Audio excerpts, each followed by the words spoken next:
Salut à tous, c'est Tic Tac, le Mac d'actu des jeunes bretons. Dans le cadre de la journée de la mer, on va prendre le large avec l'association Al-Larc qui fait de l'observation scientifique mais qui fait aussi de la sensibilisation à l'environnement pour nous emmener au plus près des réalités de cet écosystème fragile. On parlera également dans cette émission de pollution des océans, du plancton et puis on fera une belle rencontre avec des jeunes filles virtuoses du motocross. Mais pour l'instant, c'est l'heure de l'actu en bref. Allez, moi je prends les rames. Hop. Ah mince, c'est marée basse. L'actualité des derniers jours en résumé, c'était d'abord la 5G. Qu'est-ce que c'est ? Une nouvelle technologie de réseau mobile avec un débit 100 fois plus rapide que la 4G. Mais on s'interroge sur les dangers pour notre santé et les conséquences sur l'environnement. Le président Macron a affirmé que si on ne prenait pas ce virage, c'était le retour à la lampe à huile. À Rennes, la maire Nathalie Appéré a, elle, appelé au respect d'un élémentaire principe de précaution. Des précautions, on doit aussi en prendre chaque jour pour ne pas laisser de déchets dans la nature. Samedi dernier, c'était le Clean Up Day, la journée mondiale du nettoyage, bien sûr aussi en Bretagne. Les déchets, c'est bien dans la poubelle et pas à côté.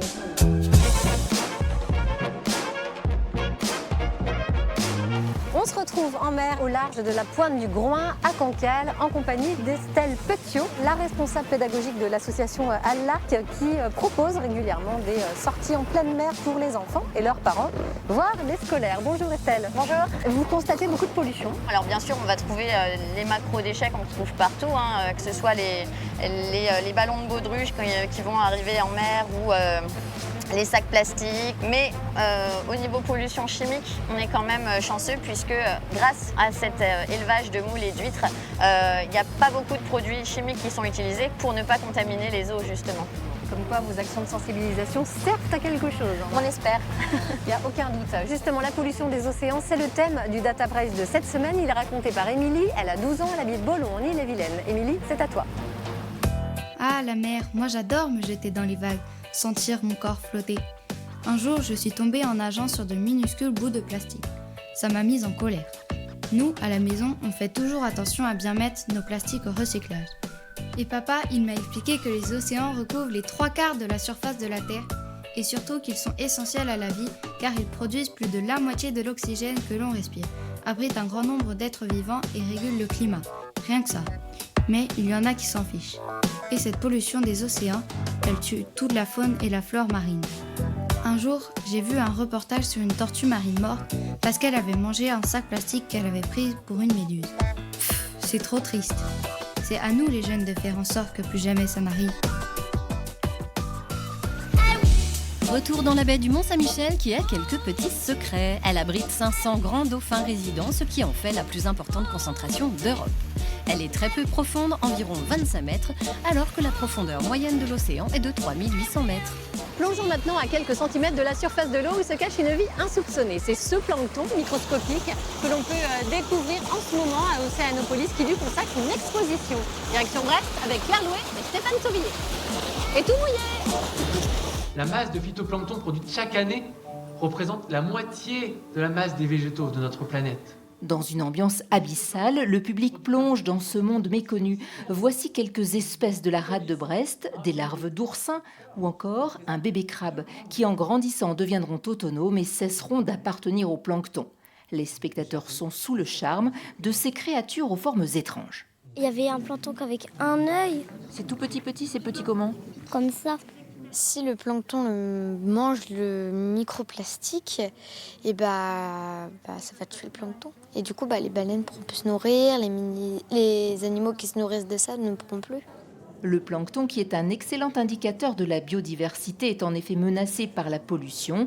Il est pourtant essentiel à la vie des océans et de la Terre.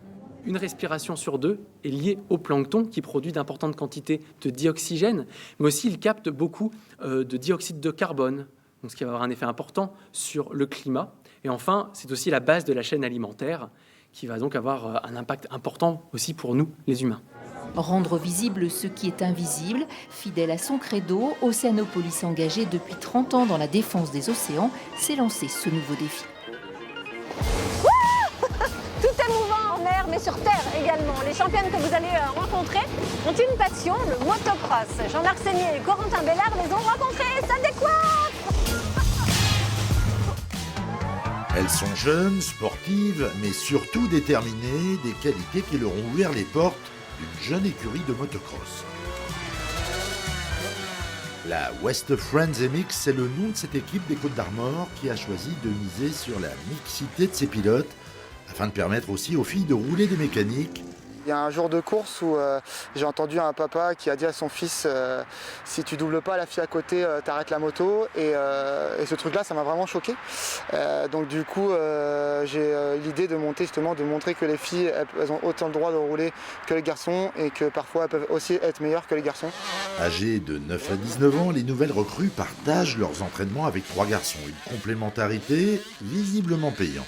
L'apport des garçons, c'est toujours bien parce qu'ils sont un peu plus foufous que nous et ils nous poussent à sortir de notre zone de confort et faire des choses qu'on ne ferait pas si on était que entre filles, rester sur la réserve. Une belle cohésion qui devrait permettre au groupe d'espérer des résultats et pourquoi pas les championnats de France. C'est le rêve de Charlotte, la benjamine de l'équipe. Pour m'amuser et pour prouver que c'est pas parce qu'on est une fille qu'on est des chochottes ou qu'on doit jouer à la Barbie.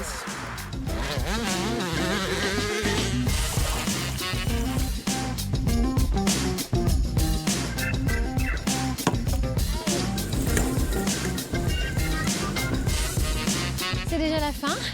On se retrouve mercredi prochain pour un nouveau tic-tac. Moi, je mets les voiles, enfin presque. Salut! C'est à quelle heure la marée haute?